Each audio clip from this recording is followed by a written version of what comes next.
Hello दोस्तों, स्वागत है आपका अपने YouTube channel Ashok sir English coach में। दोस्तों, जब हमें अपनी कुछ मेमोरीज को दोबारा से देखना होता है कि हम पास्ट में कैसे थे, हम कैसे दिखते थे, हम बचपन में कैसे थे, या हमें नहीं, हम अपने बच्चों के फ़ोटो अब इस समय खिंचवा लेते हैं और जब बड़े होते हैं तब उन्हें बताते हैं कि आप ऐसे थे।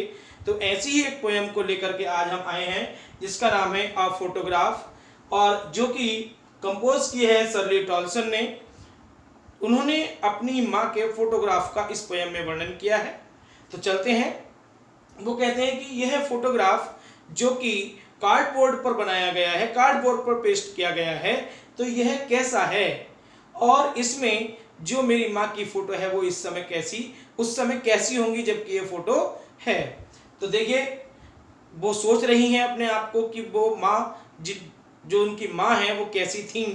तो वो आगे लाइनों में लिखती हैं कि 3 लड़कियां जो कि बीच पर पैडलिंग कर रही थी। पैडलिंग का मतलब होता है कि जब गहरे पानी में या उथले पानी में हम कह सकते हैं, और पैदल घूमना, पैदल घूमना, तो उसको हम बोलते हैं पैडलिंग। जब 3 लड़कियां पैडलिंग कर रही थी तो उसमें एक लड़की के हाथ 2 लड़कियों ने इधर उधर पकड़े हुए था, यानी कि एक हाथ एक लड़की ने पकड़े हुए था और दूसरा हाथ दूसरी लड़की ने पकड़े हुए था।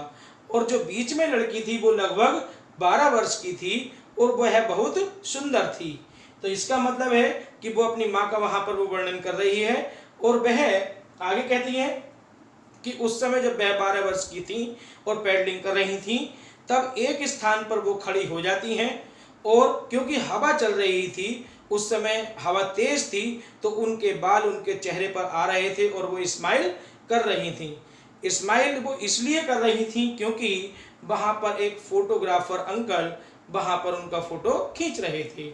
आगे वो कहती हैं कि इस तरह से वो जब पैडलिंग करती हैं, फिर 20-30 साल बाद, और बाद में 20-30 साल का मतलब क्या हुआ, उस समय जब वो 12 वर्ष की थी, और 20-30 साल गुजरने के बाद में या तो हम 32 कह सकते हैं या 42 कह सकते हैं, कि 20-30 साल बाद जब उनकी माँ अपने फोटो को देखती हैं, जब वो तीनों उसमें बीच का जो फोटो है जहाँ पर उन्होंने फोटो खिंचवाया था, समुद्र के किनारे वो टहल रही थी, तब वो उस फोटो को देखती हैं, तब उनकी माँ शर्ली टॉल्सन से कहती हैं, जो पोएटिस हैं उनसे कहती हैं कि देखो, ये बेटी और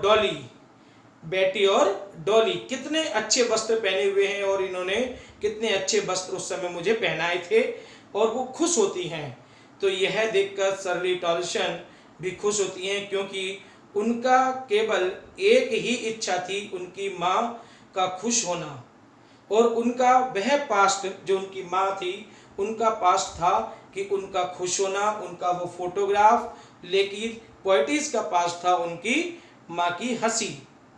आगे जब समय बीतता चला जाता है, तब उनके चेहरे पक जाते हैं। यहाँ पर राइप दिया हुआ है वर्ड, तो वहाँ पर पकने का मतलब नहीं है ऐंठ जाना है, भद्दे हो जाना है, इस तरह से हम यूज़ कर सकते हैं। तो उसका मतलब है कि जब उनके चेहरे ऐंठ जाते हैं, क्योंकि हम अपने आप को अच्छा दिखाने के लिए, अपने आप को खुश करने के लिए जब हम बहुत अधिक परिश्रम करते हैं, तब हमारे चेहरे या हमारी बॉडी लैंग्वेज उसी प्रकार की हो जाती है। तब वह अपने चेहरे, उनके चेहरे ऐंठ जाते हैं। लेकिन वहाँ पर पोएटिस दुखी है, क्योंकि उसकी माँ मर चुकी है, उसकी माँ अब मर चुकी है। और जब उसकी माँ मर चुकी है तो वो कहती है कि मेरी माँ की जो खुशी थी वो वह थी जो उनकी उस समय बीच पर घूम रही थी, वह खुशी थी, वह हंसी थी, लेकिन मेरी की जो खुशी थी वो मेरी माँ अब जा चुकी है। इस तरह से वह विचार करती रहती है। अब आगे लास्ट में वो कहती हैं कि इन विषम परिस्थितियों ने, क्योंकि उनकी माँ मर चुकी है और उनकी खुशी भी जा चुकी है, तो इन विषम परिस्थितियों ने कि जो शांति है, जो चुप्पी है, उसने मुझे भी चुप कर दिया है। और यह पोएम यहाँ पर खत्म हो जाती है साइलेंसेस पर। इसका मतलब है कि उन परिस्थितियों की चुप्पी ने मुझे भी चुप कर दिया है। धन्यवाद।